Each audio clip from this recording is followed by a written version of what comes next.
What if I told you that gold is about to do something it hasn't done in over 4 decades? Not a rally, not a breakout, a vertical launch into price territory that will rewrite every textbook on precious metals investing. Right now, as you're watching this, gold is sitting in the most explosive technical setup I've seen in my entire career. And here's what makes this absolutely terrifying for anyone not positioned. There's literally nothing above us. No resistance, no ceiling, just open air. Let me show you exactly what's happening, because this isn't speculation. This is mathematical inevitability playing out in real time across every major market on the planet. The chart tells a story that should make your blood run cold if you're holding cash. Gold just completed a multi-year inverted head and shoulders pattern. For those unfamiliar, this is one of the most reliable bullish formations in technical analysis. It's like watching a coiled spring compress for years, and we just hit the release point. But here's where it gets interesting. When gold broke above the neckline resistance earlier this year, it didn't just break. It exploded through with the kind of volume that signals institutional accumulation on a scale we haven't seen since the 1970s, and that comparison isn't random. In 1971, when Nixon closed the gold window and ended dollar convertibility, gold was trading at $35 an ounce. Over the next 9 years, it went to $850. That's a 2,400% gain. But here's what most people miss about that move. It wasn't linear. It was a series of consolidations followed by vertical launches that left everyone scrambling. The first major move took gold from $35 to $200 between 1971 and 1974. Then it consolidated for 4 years. People thought it was over. The experts said gold had peaked. And then, in 1978, something changed. The second wave began, and gold went from 200 to 850 in just 2 years. The final 18 months of that move saw gold triple. Why am I telling you this? Because we're watching the exact same pattern unfold right now, except the numbers are bigger, much bigger. Gold started this current bull market around $1,060 back in late 2015. It's now trading well above $3,000. That's already a nearly 300% gain. But if you overlay the 1970s pattern onto today's chart, accounting for monetary expansion and the size of global markets, we're not even close to the vertical phase yet. The consolidation we saw through 2021 and 2022, that was our 4-year pause. The breakout in 2023 and 2024, that's the beginning of the second wave. And if history rhymes, we're about to enter the phase where gold doesn't just rise, it launches. Now let me show you why this time is actually different, and not in the way that phrase usually means. This time, the fundamentals supporting gold are exponentially stronger than they were in the 1970s. Start with central bank buying. In the 1970s, central banks were actually selling gold. They thought it was a barbarous relic. They were wrong, but that's what they believed. Today, central banks are buying gold at the fastest pace in recorded history. We're talking about over 1,000 tons per year for the last 2 years straight.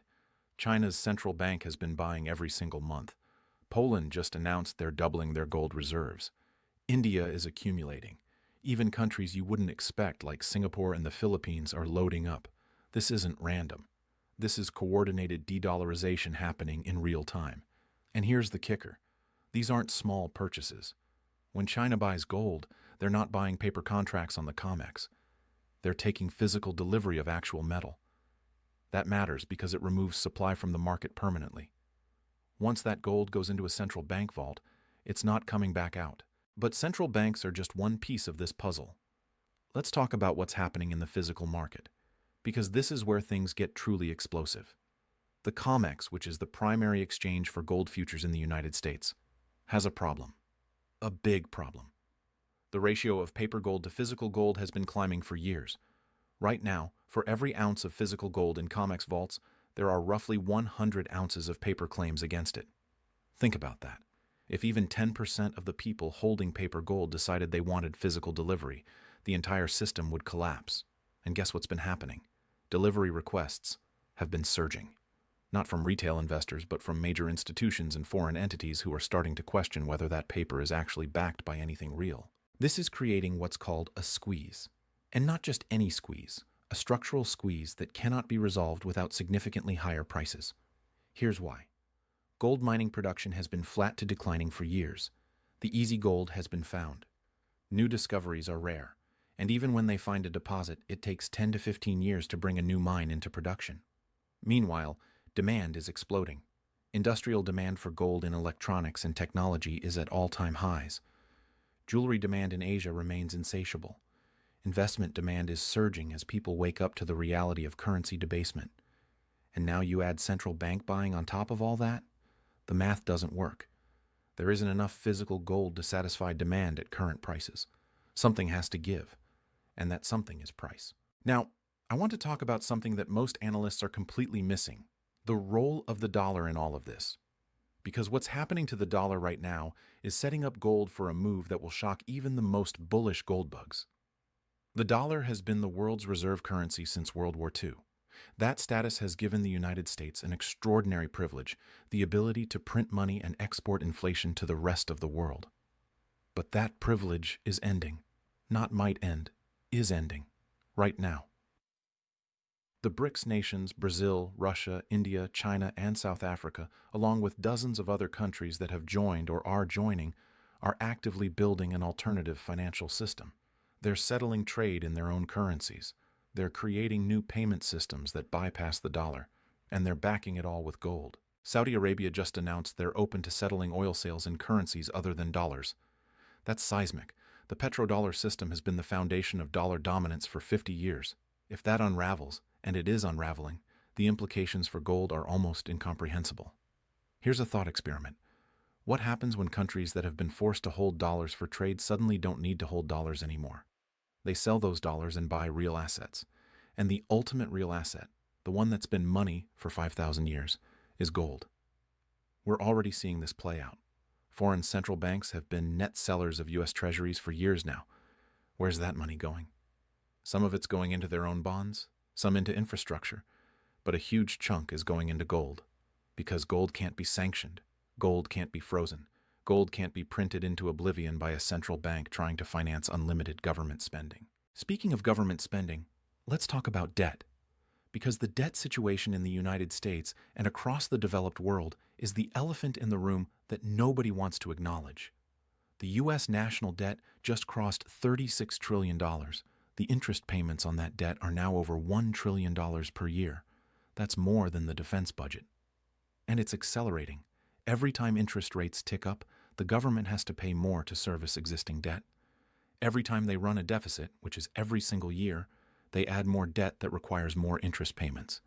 This is what's called a debt spiral. And there are only 3 ways out: grow your way out, cut spending dramatically, or inflate your way out.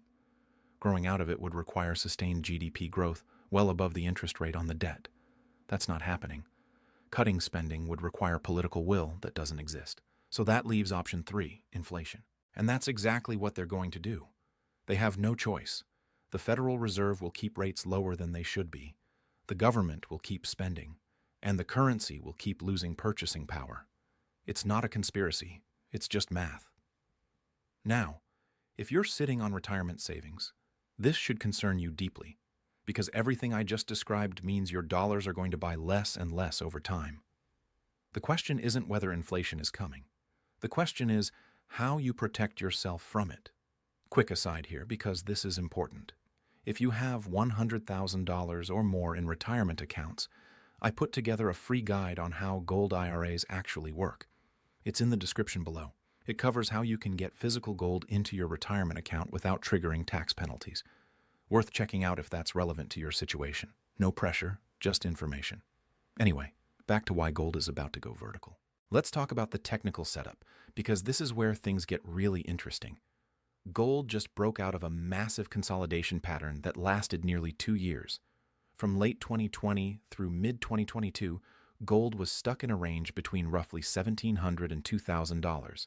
It tested that $2,000 level multiple times and got rejected every single time. Then, in early 2023, something changed. Gold broke above $2,000 and never looked back. It consolidated briefly around $2,100, then pushed to $2,300. Another consolidation, then a surge to $2,600. Each consolidation was shorter than the last. Each surge was stronger. This is classic bull market behavior: higher highs, higher lows, and accelerating momentum. But here's what makes the current setup so explosive. Gold just broke above the upper boundary of a rising channel that's been in place since the 2023 breakout. When price breaks out of a rising channel to the upside, it typically signals the beginning of a parabolic move. And there's nothing above us. No previous resistance levels. No psychological barriers that held in the past. We're in price discovery mode.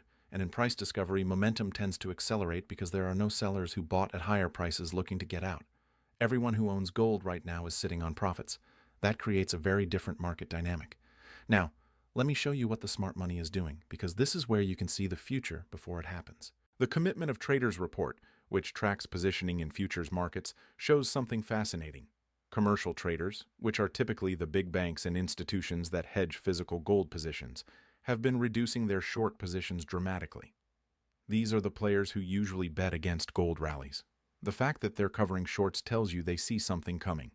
At the same time, large speculators, which include hedge funds and professional traders, have been building long positions. But here's the key. Their positioning isn't anywhere near the extremes we saw at previous tops. In 2011, when gold hit $1,900, speculative positioning was at record highs. Everyone was bullish. That's usually when rallies end. Right now, positioning is elevated but nowhere near extreme. That means there's still a massive amount of buying power on the sidelines. When those players start piling in, and they will, that's when we get the vertical move. Let me give you a specific example of how fast things can move when gold goes parabolic. In August 2020, gold was trading around $1,800. Within 3 weeks, it hit $2,100. That's a $300 move in less than a month. And that wasn't even a true parabolic move. That was just a momentum surge in an already strong bull market. Now imagine what happens when we get a real parabolic move, when fear kicks in, when people realize their currency is losing value faster than they thought, when the headlines start screaming about inflation and debt and currency crisis. That's when gold doesn't move $300 in 3 weeks. It moves $300 in 3 days. And here's why I'm so confident this is coming. Every single indicator that preceded previous gold bull markets is flashing right now. Every single one. Real interest rates, which are nominal rates minus inflation, are deeply negative. That's rocket fuel for gold. When you can't earn a positive real return in bonds or savings accounts, gold becomes the obvious alternative. Currency debasement is accelerating globally. It's not just the dollar. The euro, the yen, the pound, they're all being printed into oblivion. Every major central bank is trapped in the same debt spiral, and when all currencies are losing value simultaneously, gold is the only universal store of value.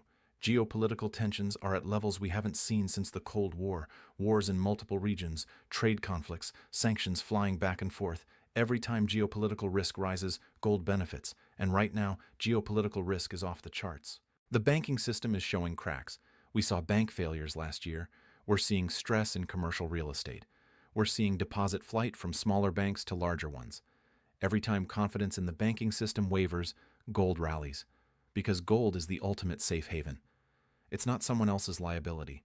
It's not dependent on a bank staying solvent. It just is. Let me tell you a story that illustrates why this matters. In 2008, during the financial crisis, there was a brief moment when gold actually sold off. People were confused. Shouldn't gold rally during a crisis? But here's what was happening. Hedge funds and institutions were getting margin calls. They needed cash immediately, so they sold whatever they could sell, including gold.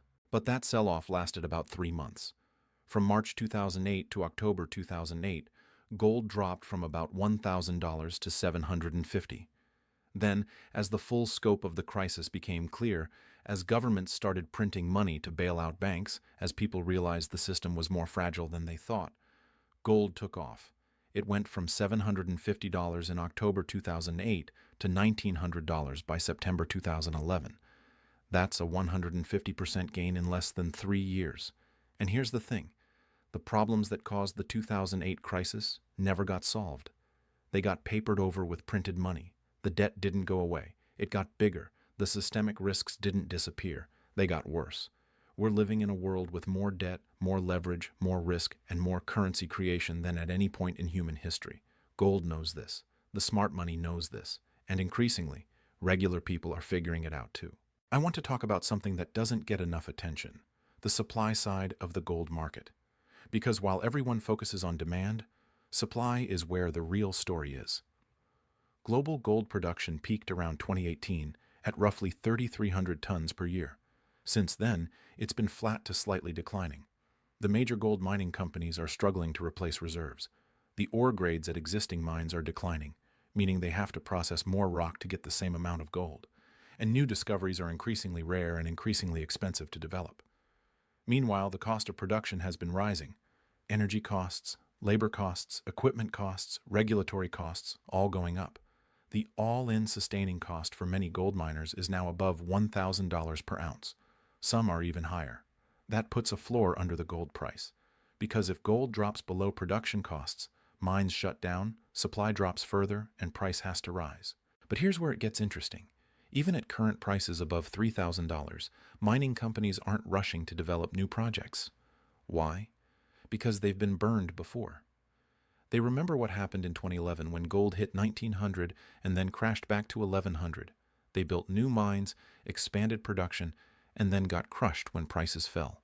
So they're being cautious.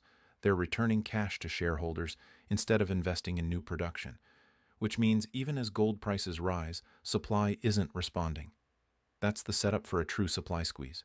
And it's not just mining supply.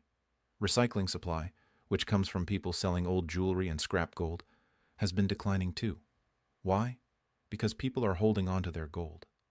They're not selling at these prices because they think it's going higher. And they're right. Let me paint you a picture of what happens when this supply-demand imbalance really kicks in.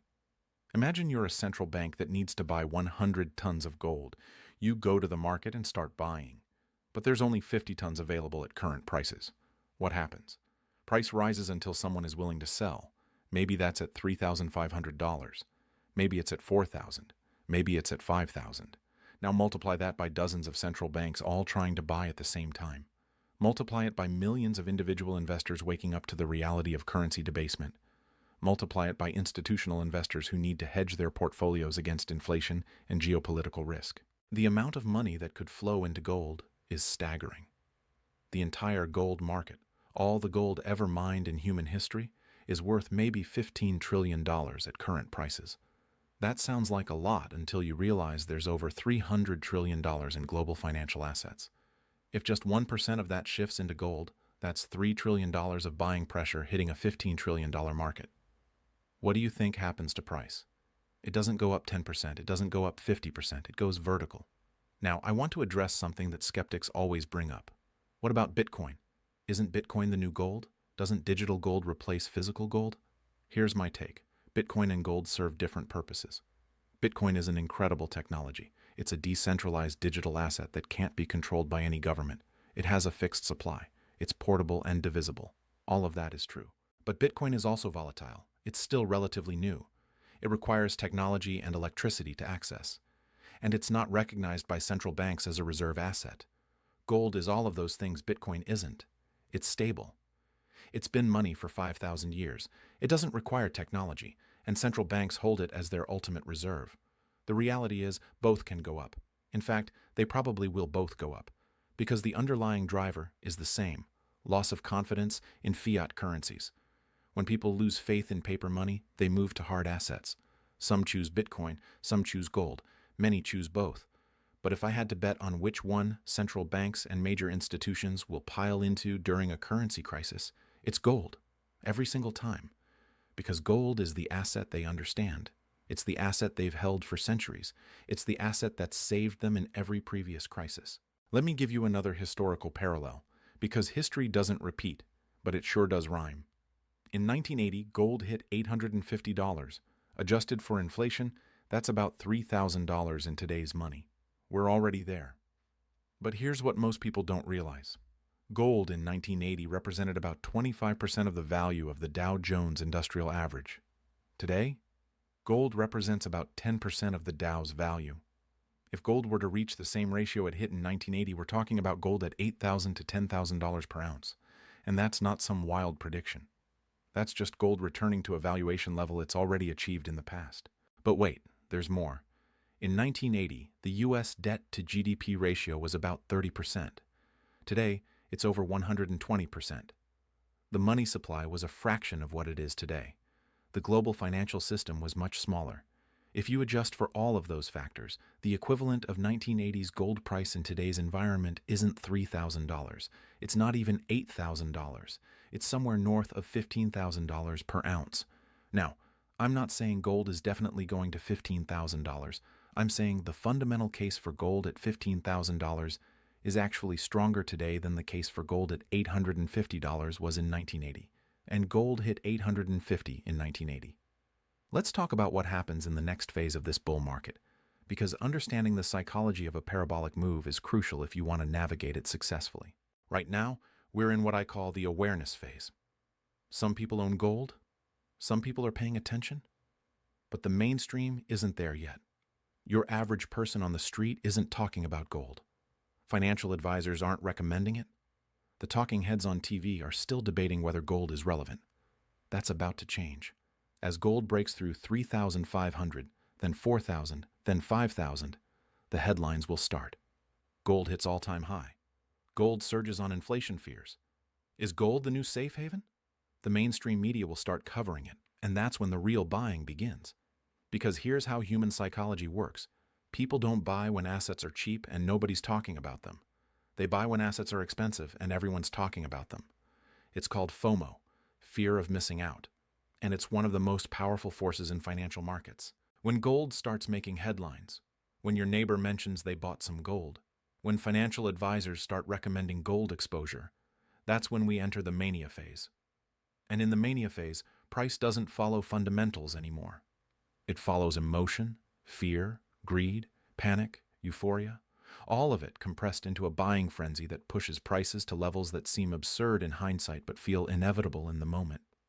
I saw this in 2011. I watched gold go from 1,500 to 1,900 in a matter of months. People were buying at any price because they were convinced it was going to 3,000, 5,000, 10,000. And you know what? They might have been right about the ultimate destination. They were just early. The market wasn't ready yet. But now the market is ready. The fundamentals are in place. The technical setup is perfect. The catalysts are everywhere. All we need is the spark. And that spark could be anything.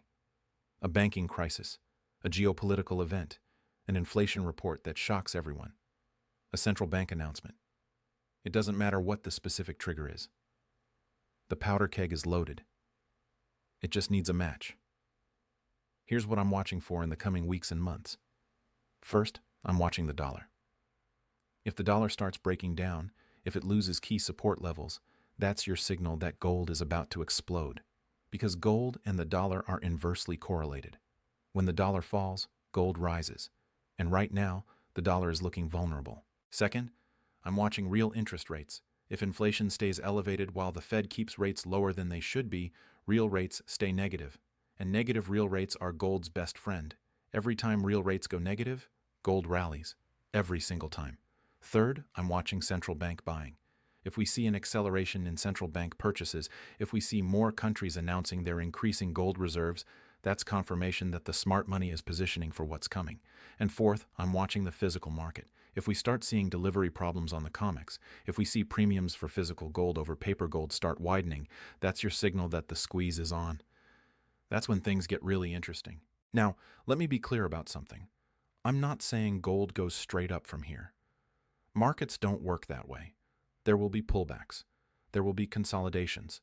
There will be moments where it feels like the rally is over. That's normal. That's healthy. Those pullbacks are opportunities for people who missed the initial move to get positioned. But the overall trajectory is clear. Gold is going significantly higher. Not because I say so. Not because some guru predicted it. But because the fundamental forces driving gold are stronger than they've been in decades.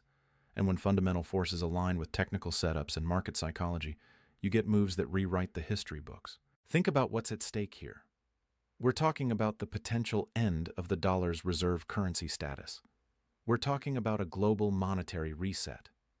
We're talking about the greatest wealth transfer in human history as value moves from paper assets to hard assets. And gold is the ultimate hard asset. The people who understand this, who position themselves ahead of the crowd, are going to do extraordinarily well. The people who wait, who dismiss gold as a barbarous relic, who trust that governments and central banks have everything under control, are going to watch their purchasing power evaporate. I'm not trying to scare you. I'm trying to wake you up. Because the signs are everywhere. The debt is unsustainable. The currency creation is out of control. The geopolitical situation is deteriorating. The financial system is more fragile than it appears. And gold is the canary in the coal mine, telling us that something big is coming. So here's my challenge to you. Look at the evidence. Look at what central banks are doing. Look at what the smart money is doing. Look at the technical charts. Look at the fundamentals. And then ask yourself, does it make sense to have zero exposure to gold right now? Because if you wait until gold is at $5,000 or $8,000 or $10,000, you'll still make money if it goes higher. But you'll have missed the most explosive part of the move. You'll have missed the opportunity to position yourself before the crowd figured it out. The setup is perfect. The resistance is gone. The fundamentals are screaming. And the technical pattern is textbook. Gold is setting up for a vertical launch. The only question is whether you'll be positioned when it happens.